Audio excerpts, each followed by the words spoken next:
India today has accessed the details of the postmortem report of the Kolkata rape and murder case that took place. Horrific details coming in, and it's important for the viewer to understand the kind of injuries and brutality inflicted on the victim. And there's a reason that the chorus for justice among medical professionals is raising.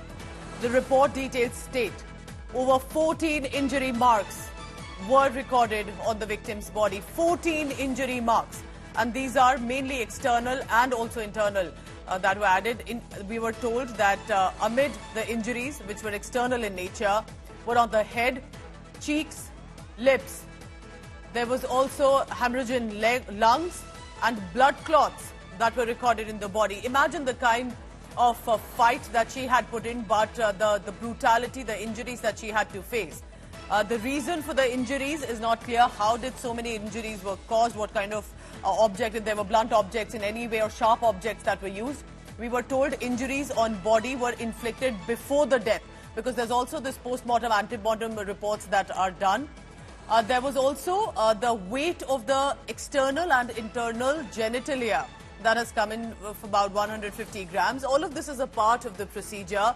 And remember, this is not in any way trying to sensationalize. We are trying to help the viewer also understand that while the rape and murder in itself is such a brutal crime, but to be inflicting the brutality of injuries that were recorded on the victim perhaps also signifies the fight that she would have put up. And was there just one accused who has been arrested? Or as there is speculation, as there are questions, were there more than one? Arvind Ojha and Shreya Chatterjee are joining me for the latest on that. Arvind and Shreya have got us the details of this. Arvind, I want to first come to you. आप हमें ये details थोड़ा दीजिए. जो injuries मैं देख रही हूँ, face पर, ये तो clear है कि deliberate उनको harm करने की कोशिश थी. That means वहाँ पे struggle रहा होगा. और ये सवाल भी उठता है, अरविंद, क्या एक ही accused थे इसमें involved? देखिए, ये सीबीआई अभी जांच कर रही है पूजा इस मामले की, लेकिन जो पीएम रिपोर्ट है जो इंडिया टुडे ने एक्सेस किया है, इसमें साफ पता चलता है कि काफी हैवानियत की गई. 14 से ज्यादा इंजरी मार्क के निशान है विक्टिम की बॉडी पर, और जो भी इंजरी है वो मौत के पहले की बताई जा रही है. उसके अलावा गला दबाया गया है, गले पर चोट के निशान है, बॉडी में ब्लड क्लॉटिंग हो गई है. जिस तरीके से जब गला दबाया गया है विक्टिम का, तो ब्लड क्लॉटिंग भी हो गई है. फेफड़ों के पास ब्लड है, इंटरनल ब्लीडिंग काफी ज्यादा हुई है, गला दबाया गया है, मारपीट की गई है विक्टिम के साथ. ये इस पीएम रिपोर्ट से साफ पता चलता है. हालांकि फ्रैक्चर नहीं है, लेकिन गले पर, सर पर, हर जगह पर जख्म के निशान है. 14 जख्म के निशान है. सेक्सुअल असॉल्ट की इसमें पुष्टि होती हुई दिखाई दी है पीएम रिपोर्ट में. विसरा रिपोर्ट और ब्लड सैंपल प्रिजर्व किया गया है, जिसमें आगे डिटेलिंग होगी. लेकिन ये पीएम रिपोर्ट ये जरूर स्टैब्लिश करता है कि जो विक्टिम है उसने काफी संघर्ष भी किया और उसी दौरान उसे चोट लगी, और ये सारे चोट के निशान जो है वो मौत के पहले के हैं. पूजा. Arvind, please stay on with me. Shreya Chatterjee also joins us on this.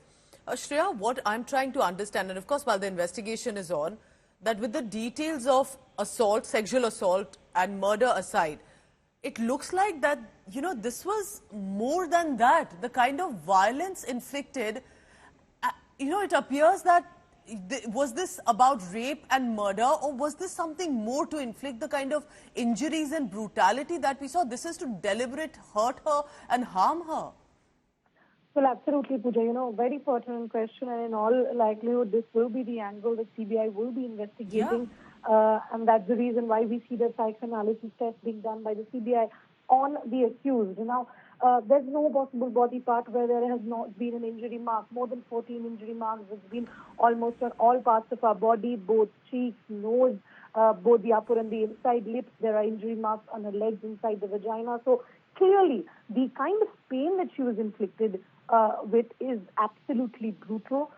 There has been on record mention in the PM that the death is due to murder, and she was There has been signs, medical evidence of forceful sexual assault. So this is something that now will also depend on the larger investigation that will come in. Remember the Viscera report, the vaginal swabs that have been sent for investigation, those DNA analysis are yet to come. They will be crucial to understand that whether more than one individual were involved in this incident. But remember, the injury marks that have been inflicted clearly depict she had put up a fight. There was a resistance in this man.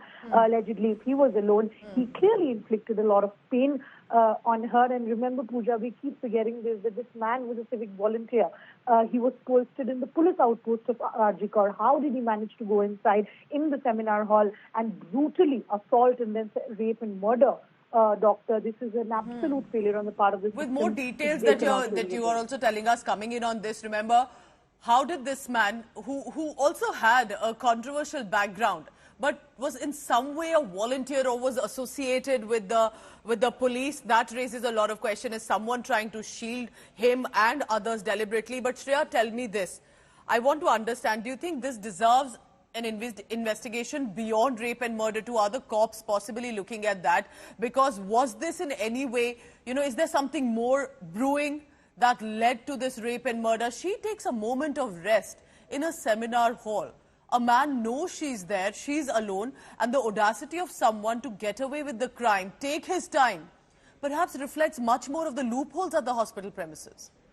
Well, there is absolute loophole, Pooja. There is no denying that a man who's actually someone who's there to assist the police. Remember, he's in the outpost, Kolkata police outpost of Arjikar. He managed to go inside the seminar hall. How does he have access to keys? Now, these are the reasons why we're seeing the chess department, HOD, the principal, all of these being questioned really how this man actually managed to get in. Now, also one thing that you're rightly pointing it out, given the kind of injuries that have come in, is there a reason behind why this crime happened? More to it, not just the motive rape. So all these things will be investigated. But clearly, these are important crucial pieces of investigation evidence that will be assisting the ones right now looking into the case. But nothing has been ruled out right now, Pooja. We are yet to get more details that have to come in after from this postmortem report. That will probably give us more clarity behind the actual motive of this particular man. Keep tracking all the latest on that. Arvind Oja and Shreya Chatterjee and our India Today Crime Bureau will try to understand what precisely is happening, because as we move on, remember, the fact is more details that are coming in. It's the fight for justice that is still on, and it's spread across the country without a doubt. You're looking at the images of the protests, but there's another addition here. In the latest, the victim's father has leveled serious allegations against the hospital authorities. He's claiming whole hospital department has a role in the daughter's gruesome death. So he's basically claiming it wasn't just about an isolated rape and murder case. There was a lot more that appears to be happening. In a post-mortem report, details accessed by India Today, the revelations that show the kind of injuries, 14 injuries on the body, on the head, on the genitalia, private parts, cheeks, lips, jaw, knee and ankle, that there was a lot more, perhaps, the kind of brutality that was inflicted on her. Now, the death, according to the report, appears to be from manual strangulation, that is smothering, and that the report has concluded for now.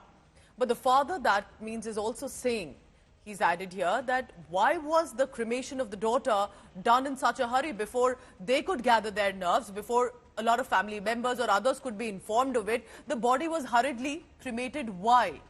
There were other 3 bodies waiting in the cremation ground. What was the hurry and the urgency in it? Victims' parents also came down heavily on Mamata Banerjee as a chief minister, that there is a certain duplicity, that why are protests being stopped, that voices are being suppressed. They are simply fighting for justice, is what the family is saying. এবং যারা এই ব্যাপারটা প্রতিবাদ করছেন, রাজনৈতিক চক্রান্তে না গিয়ে, রাজনৈতিক ছোবলে কামড় না দিয়ে, সঠিক অর্থে ফাঁসি হোক দোষীদের, এবং আগামী রবিবারের মধ্যে সিবিআইকে ফাঁসির ব্যবস্থা করতে হবে এবং পুরোপুরি তদন্ত উদ্ঘাটিত করতে হবে। যদিও আমাদের কলকাতা পুলিশ তদন্তের 90% করে দিয়েছে। सीएम अपने रास्ते में नाम उतार के जस्टिस मांगता है, फिर जो जनरल पब्लिक है उसमें जब जस्टिस मांगता है उसको बंद करने के लिए कोशिश कर रहे हैं। क्या इसकी सब क्या बात है? हम लोग तो इसके लिए बहुत दुख आ गया। আবার ফোন করলাম, তখন উনি বললেন আপনারা কি আসছেন? আমি মানে উনি কে ছিলেন? আমি অ্যাসিস্ট্যান্ট সুপার বলছি। আপনার মেয়ে সুইসাইড করেছে। Why this impression is being created that UD case necessarily means it is a case of suicide? It is not true. Please, the entire population is being made to understand that UD case means suicide. We wanted to make it a case of suicide. It is not true. I want to bring in my colleague Suryagni Roy for the latest on that. Suryagni, it's been so many days and we still see protests on the ground in Kolkata and across the country. There's clearly a reason for it, because why tell us that the investigators are currently, as they are probing the case, there are more details coming in. Why are these scuffles being reported? What is happening on the ground? What are the doctors or those who've known her or are part of the hospital authorities or hospital fraternity are saying to you right now? Well, see, Pooja, there are different perspectives to this entire, episode that we have been seeing since last Friday. The protest that we are seeing right now, it's basically because all the doctors or everyone who is protesting, they want, the investigation to, increase its pace and then, get to a logical conclusion. Because many people feel that investigations take a long time, and somewhere the victim doesn't get his or her due justice. So this is the reason why all these people who are protesting, they are saying that they want the investigating agencies, be it the Kolkata police or the CBI, to pass to smoothen their pay. This is what their main demands are. Now, coming back to all the scuffles that we have seen, we can't forget what personally, even I had witnessed to on the intervening night of 14th and 15th of August, following which, there was supposed to be a mass protest yesterday at Salt Lake Stadium following the cancellation of a match. The police over there, the Vidhannagar police, they officially stated that they have inputs. The reason behind cancellation of that match was that there would be some miscreants who would cause, who would create a ruckus inside the stadium. Secondly, when that protest was not allowed to move ahead, even the inputs that the police had claimed they had were that similar people would try and, get into the crowd, get into the peaceful protesters and, create a ruckus. So that was their main fear. The police is, be it the Vidhannagar police or the Kolkata police, they are constantly monitoring the social media pages and all, because they feel that a lot of misinformation in the garb of sharing messages is being shared. So it is also the onus is also on the police forces to make sure that misinformation is not spread, because misinformation somewhere or the other is also leading to some kind of a fueling fueling this fueling the fire over here. So that is something that the Kolkata police and the Vidhannagar police, they have been looking at the social Suryagni, media stay on with accounts. me.